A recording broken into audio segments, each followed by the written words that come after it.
السلام علیکم میرے دوستو، today my topic Neptune planet. اگر آپ نیپچون پلینٹ کے بارے میں جاننا چاہتے ہو تو ویڈیو ضرور دیکھو۔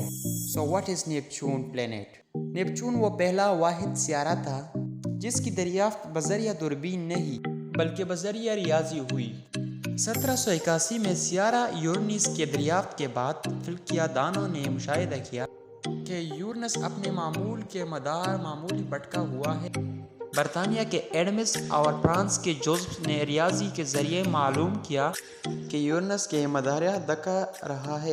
مزید انہوں نے سیارہ کی جگہ اور اس کی کمیت کا اندازہ لگایا اور 1846 میں پھر ایک فلکیات دان گیلی نے بالآخر اسے ڈھونڈ ہی نکالا۔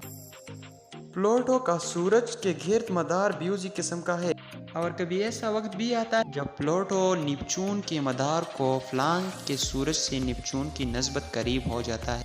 1979 سے 1999 تک پلوٹو نیپچون کے نسبت سورج سے زیادہ قریب تھا۔ پلوٹو کو اس مقام پر دوبارہ آنے میں تقریباً 230 سال لگے گی۔ نیپچون کا موسم پورے نظام شمسی کے لحاظ سے کافی عجیب ہے۔ بڑے طوفان، انتہائی تیز ہوائیں اور سفید بادل اور سیاہ دھبے بنتے اور ختم ہوتے رہتے ہیں۔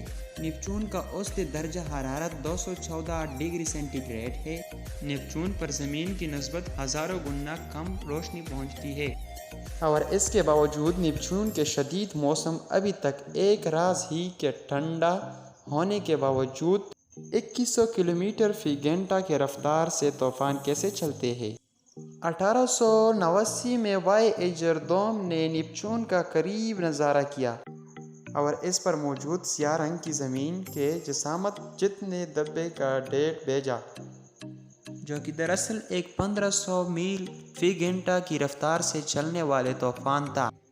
جب 1994 میں ہیبل دوربین کے ذریعے اس دھبے کو دیکھا تو اس وقت یہ غائب ہو چکا تھا، اور نیپچون سورج کے گرد زمینی 165 سالوں میں چکر مکمل کرتا ہے، اور اس کا سورج سے فاصلہ 4.5 ارب کلومیٹر ہے۔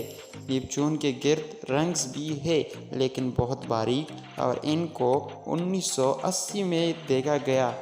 فلکیات دانوں کے مطابق نیپچون کی بھی وہی عمر ہے جو کہ نظام شمسی کے، یعنی کہ صرف 4.6 بلین سال۔